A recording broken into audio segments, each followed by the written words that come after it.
안녕하세요, 구구입니다. 시청하시는 모든 분들의 행복과 건강을 기원합니다. 오늘은 오랜만에 리뷰 영상으로 인사를 드립니다.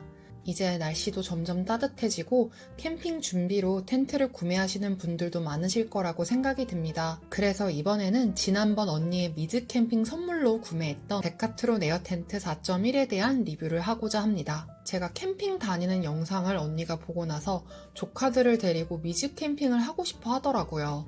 형부 없이 캠핑이 가능할까 걱정도 되지만 큰맘 먹고 텐트를 선물해 주기로 하였습니다. 먼저 언니에게 맞는 텐트를 구매하려면 아이들이 함께 캠핑을 하는 미즈 캠핑이기 때문에 아이들이 머무를 수 있는 이너 텐트 공간이 필수더라고요. 일단 언니의 성향을 잘 파악해야 하는데 분명한 점은 언니가 저랑 성향이 반대이다 보니까 여성스럽기도 하면서 복잡하게 설치되는 구조를 별로 좋아하지 않습니다. 그러면서도 복잡한 뜨개질은 잘하더라고요. 설치가 간편한 원터치 텐트는 아이들과 캠핑을 하기엔 1박을 할 수 있을 정도의 내구성이나 공간이 충분히 나오지 않다 보니 어떤 텐트를 선택해야 할지 고민이 많이 되었습니다. 혼자서도 간편하게 설치할 수 있는 텐트이면서도 충분한 공간과 내구성이 튼튼한 텐트가 필요하였습니다. 조카들이 들어가서 놀 수 있는 이너 텐트도 있어야 했고 거실로 사용할 수 있는 공간도 있다면 더 좋을 것 같더라고요. 과연 이런 니즈에 맞는 텐트가 있을까 열심히 설치를 하다가 데카트론 에어 텐트 4.1을 발견하게 되었습니다. 처음에는 사실 4.2로 봤었는데 양쪽에 이너가 있어서 아이들과 분리된 공간에서 언니도 혼자만의 시간을 보낼 수 있겠다 싶어서 좋을 것 같더라고요. 하지만 에어 기둥 4개를 언니 혼자 설치하는 게 만만치 않을 것 같아서 최대한 에어 기둥 설치가 적은 4.1 모델로 결정하게 되었습니다. 먼저 텐트 실물을 보러 재고가 있는 매장부터 찾다가 하남에 데카트론 매장이 있어서 그곳으로 최 여사님과 함께 텐트를 구경하러 갔습니다. 데카트론 매장을 처음 가보았는데 스포츠 용품과 액티비티 용품들이 좋은 퀄리티와 합리적인 가격에 나와 있어 사람들에게 인기가 좋은 것 같더라고요. 마침 매장에 4.1 에어 텐트가 디스플레이 되어 있었고 텐트를 유심하게 살펴보았습니다. 제가 언니 텐트를 고를 때는 이미 텐트를 원터치, 타프 스크린, 돔 텐트, 차박 텐트까지 사용해 보았기 때문에 그래도 텐트를 어느 정도 꼼꼼하게 볼 수 있겠다라는 자신감이 있었습니다. 일단 실물로 텐트를 처음 보았을 때 솔직한 처음 느낌은 내 텐트로는 왠지 선택하지 않을 것 같은 느낌이었습니다.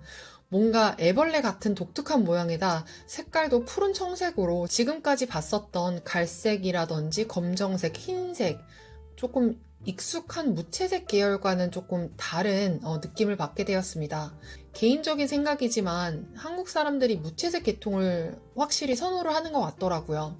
지금은 감성 캠핑이 주류라 연한 베이지색을 많이 선호하는 것 같습니다.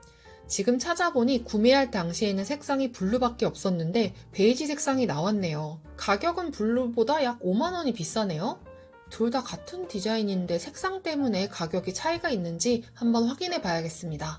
확인해보니 이번에 베이지색이 새로 나온 신제품이라고 합니다. 그리고 예전 9버전과 다른 특징이 있는데 그게 바로 그라운드 시트와 텐트 스킨을 지퍼로 결합할 수 있어서 아예 바람이나 모기를 차단할 수 있다고 하네요.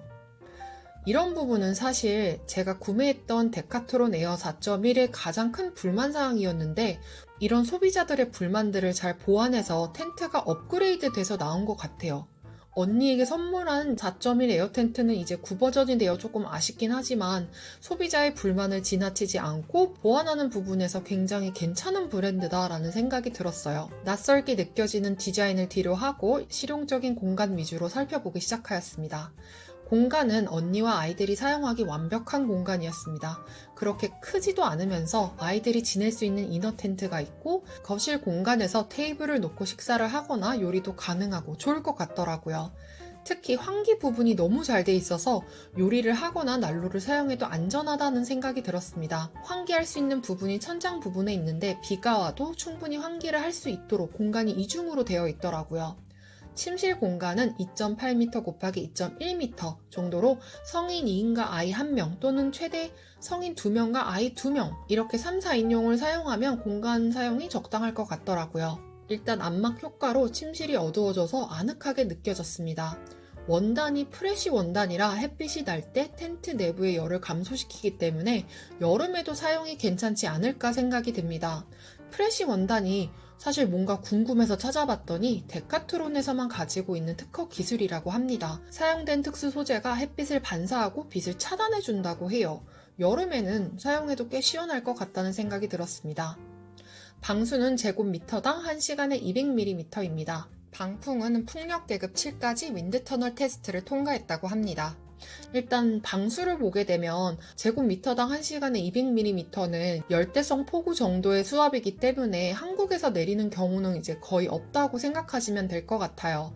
바람은 풍력 7 정도면 견디는 게 아니라 빨리 짐 싸고 철수하는 게 현명한 판단인 것 같습니다. 일단 설치 난이도 부분을 살펴보면 사실 디스플레이가 된 텐트를 보면서 가장 먼저 생각했던 점은 팩다운 횟수였습니다. 에어 기둥으로 설치가 되긴 하지만 텐트의 텐션을 잡아줄 수 있는 팩다운이 얼마나 필요한지 이런 부분들을 살펴보게 되더라고요. 팩다운을 하는 재미로 캠핑을 다니시는 분들도 계시지만 저희 언니 같은 경우는 어린 아이들이 있는 미즈 캠핑이기 때문에 팩다운으로 소모되는 체력도 어마무시하기 때문에 이 부분을 좀 더 신중하게 보았습니다. 텐트 본체와 연결된 스트링을 보니 팩다운을 해야 하는 부분이 꽤 많더라고요. 에어 기둥도 있는데 왜 이렇게 팩다운을 많이 해야 하는가 이 부분에서 살짝 고민이 되었습니다.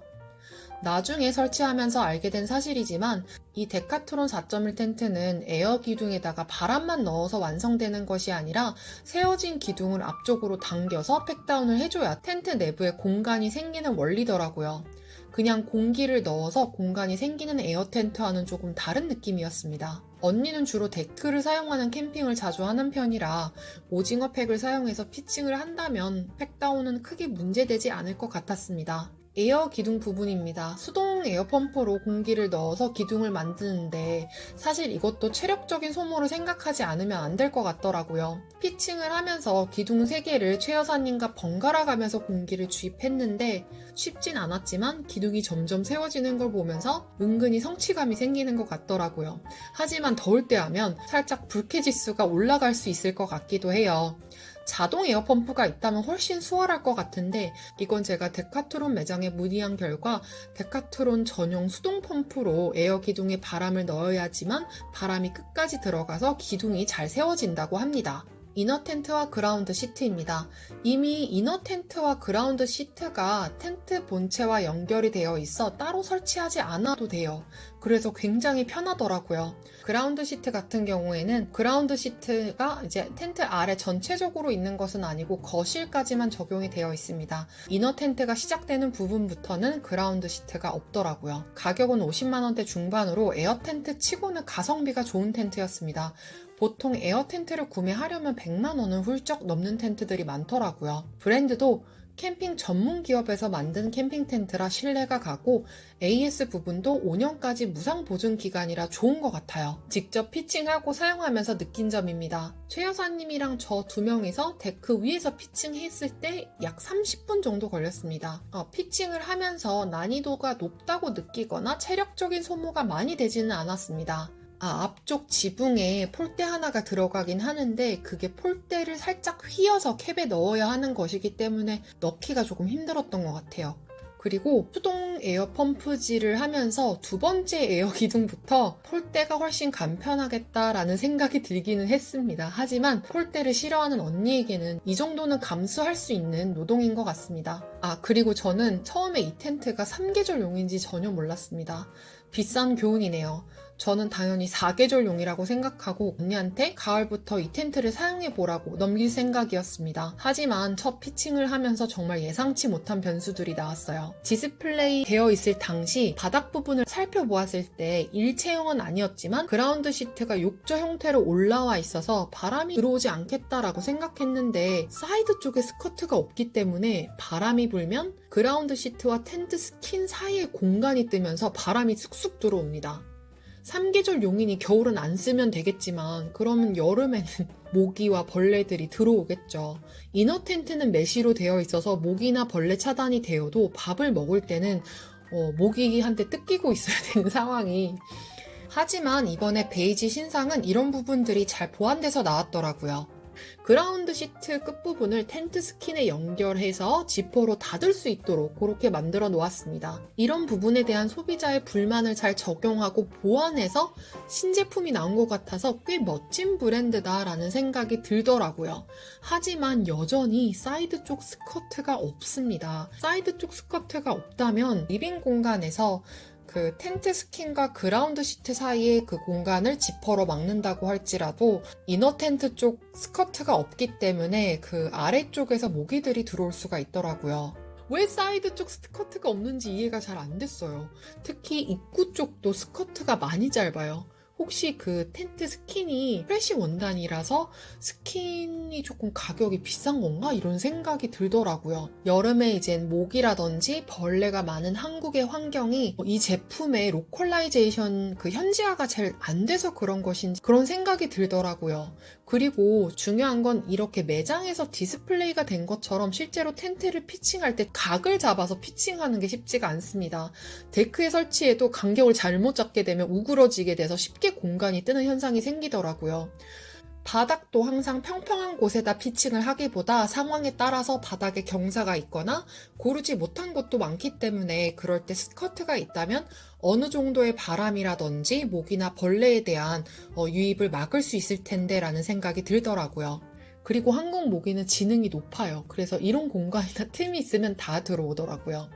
이 부분은 신상 텐트를 보면서도 많이 아쉬웠던 부분이었던 것 같아요. 얼마 전에 TV 다큐 프로그램에서 텐트 리폼하시는 분이 나오셨는데 이분이 데카트론 4.1 텐트를 리폼하고 계시더라고요. 의뢰하신 분은 우레탄 창 설치와 텐트 사이드에 스커트를 만드는 작업을 요청하셔서 그걸 작업하고 계시더라고요. 스커트 연장 수선 비용과 우레탄 창 설치까지 제 기억으로는 합쳐서 20만원 중반 정도 들었던 것 같아요. 의뢰하신 분께서는 텐트를 4계절용으로 동계에는 이제 바람을, 여름에는 모기를 차단하고 싶으셔서 그렇게 따로 스커트 작업을 요청하셨던 것 같습니다. 제가 이제 첫 피칭을 하고 다음날 그 천장에 설치하는 폴대가 잘 펴지지 않아서 사용 방법을 물어보러 데카토론 매장에 다시 방문을 하게 되었어요. 그때 직원분께 왜 이 텐트는 스커트가 없는 거냐, 왜 앞쪽 스커트는 짧으냐 이렇게 직원분께 이제 물어보니까 3계절용 텐트입니다 이렇게 말씀을 하시더라고요. 이제 정리를 해보면 데카트론 에어텐트 4.1은 제가 찾고 있었던 설치도 간편하게 할 수 있고 이너 텐트와 거실형 구조에 내구성이 튼튼한 텐트의 조건들을 다 갖추고 있었습니다. 폴대 울렁증이 있는 언니가 폴대가 아닌 에어 기둥으로 텐트 설치를 할 수 있고 팩다운 할 곳을 많았지만 데크를 주로 사용하는 언니에게는 오징어 팩이 있어서 간편하게 팩다운이 가능하였습니다. 그리고 이미 설치되어 있는 그라운드 시트와 이너 텐트도 설치의 간편함을 더해줄 수 있는 부분이었습니다. 또한 공간이 이너 텐트와 거실형 구조로 나누어져 있어 3, 4인이 사용하기 적당하였고 방수와 내수압, 강풍 테스트를 통과한 내구성이 튼튼한 텐트였습니다. 100만 원이 훌쩍 넘는 다른 에어 텐트들에 비해서는 확실히 가성비가 좋은 텐트였습니다. 하지만 예상치 못한 사이드 스커트의 부재로 바람과 모기, 벌레 유입의 문제에 봉착하여 아쉬움이 남는 건 사실이었습니다. 이번에 신상으로 나온 4.1 에어 텐트도 소비자들의 니즈에 맞춰서 베이지색 모델을 적용하고 지퍼로 그라운드 시트와 텐트 스킨을 결합하여 두 버전의 문제를 해결하려는 노력은 보였지만 결국 사이드 스커트가 없기 때문에 이너 텐트 아래쪽 부분 공간에서 바람이나 모기가 들어올 수 있다는 점이 가장 큰 아쉬움으로 남았습니다. 다음 버전에서는 좀 더 발전된 디테일로 데카트론 텐트를 사용할 수 있는 기회가 있길 바라면서 이번 영상은 여기에서 마치겠습니다. 시청해주셔서 감사합니다. 구독과 좋아요는 큰 힘과 응원이 됩니다.